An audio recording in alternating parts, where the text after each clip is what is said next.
In the quiet countryside of Quebec, where snow-covered trees produce one of Canada's most beloved treasures, a crime unfolded that no one could have imagined.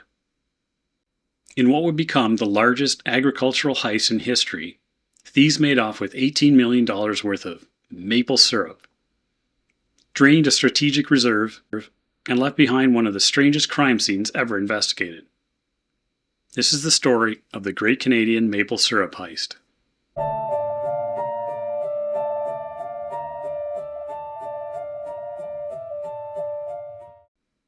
Our story begins in the summer of 2012 at a remote storage facility in Saint Louis de Blanford, Quebec.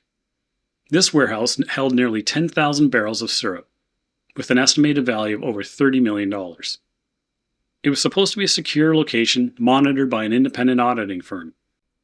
But what happened next would prove just how vulnerable even the most mundane of treasures can be. To understand the gravity of this crime, we need a little context. The province of Quebec produces over 70% of the world's maple syrup. It's a massive industry, deeply ingrained in the province's culture and economy. To manage this immense production and ensure price stability, producers contribute their syrup to strategic reserve overseen by the Federation of Quebec Maple Syrup Producers, often dubbed the OPEC of maple syrup. This reserve stores millions of pounds of syrup in massive barrels. The FPAQ operates essentially as a legalized cartel, controlling 70 to 80% of the world's supply of syrup. It was this tight control over pricing and production that created a black market even for something such as maple syrup, which fueled the entire heist. Deep inside a nondescript warehouse in Quebec sat row upon row of barrels filled with maple syrup. They weighed approximately 620 pounds and held 45 gallons. No one really expected someone to steal something so bulky and cumbersome. Inventory checks done at the facility happened only once per year.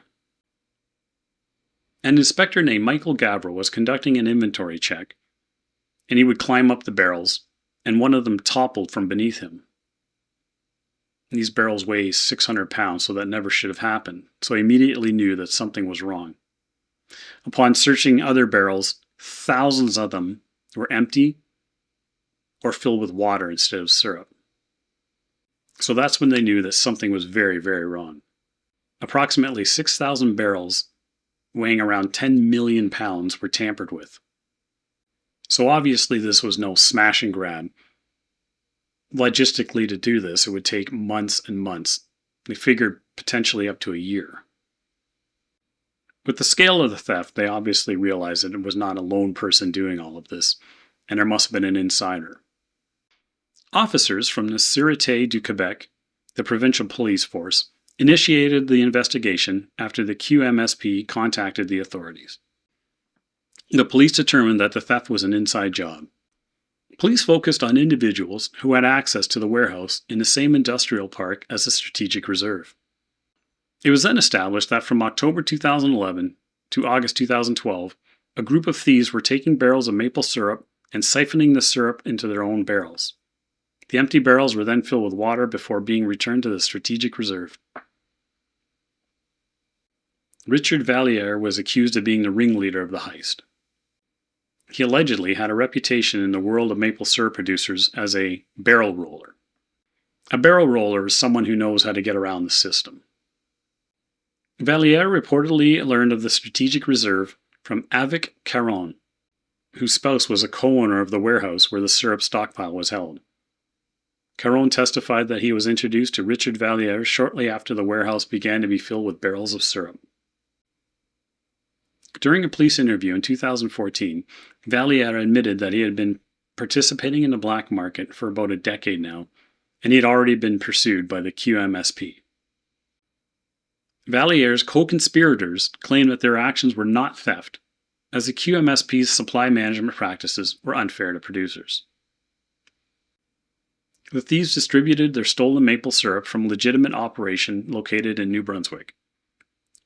New Brunswick has a smaller maple syrup industry and is not subject to the same pricing and production controls that exist in Quebec. From New Brunswick, the stolen maple syrup was shipped and sold in Ontario and the United States. Valliere had orchestrated an elaborate scheme. He recruited a network of co-conspirators, including transporters, intermediaries, and even a prominent maple syrup broker, Etienne St. Pierre, who helped him offload the stolen goods.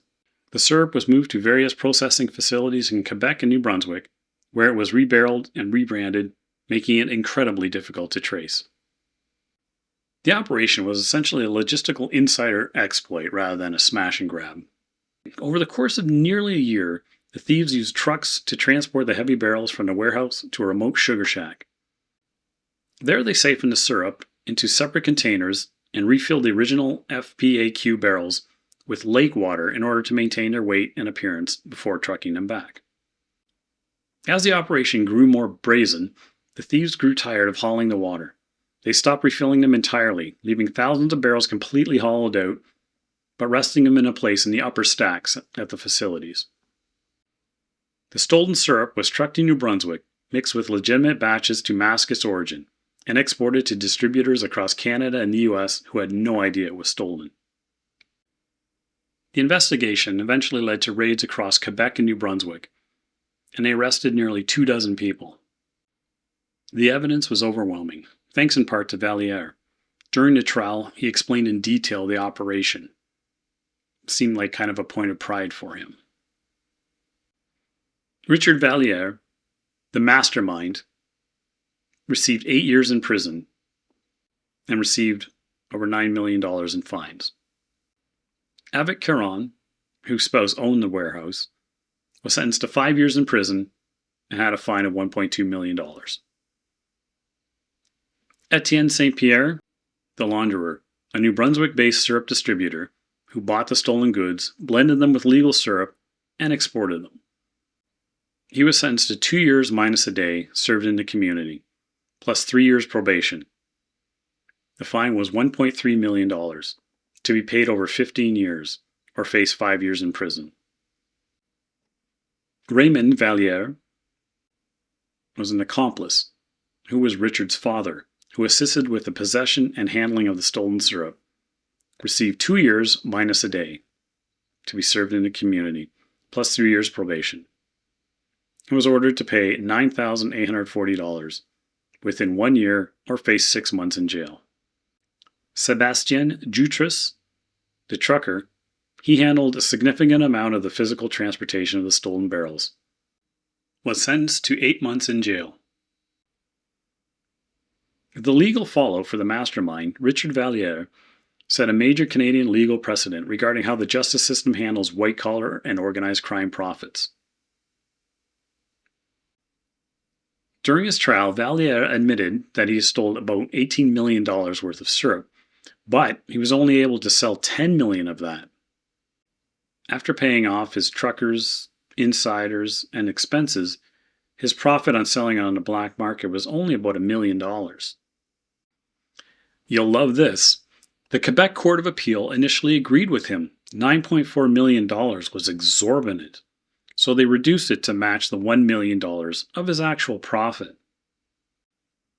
The Crown appealed, arguing that letting a thief deduct business expenses like paying off accomplices sends a message that crime pays. The Supreme Court of Canada ruled unanimously against Valliere. Chief Justice Robert Wagner wrote that the law is intentionally harsh. If you steal millions of dollars worth of goods and it cannot be recovered, then your fine should match the amount stolen, not your profit margin. Today, the maple syrup reserve is highly secured, tightly monitored, and has strict controls.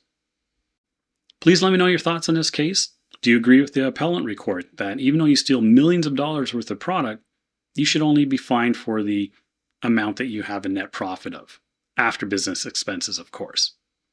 Just the logistics of this. Each barrel was about 620 pounds and had a value of approximately $2,000. To steal over $18 million worth, which was about 6,000 barrels.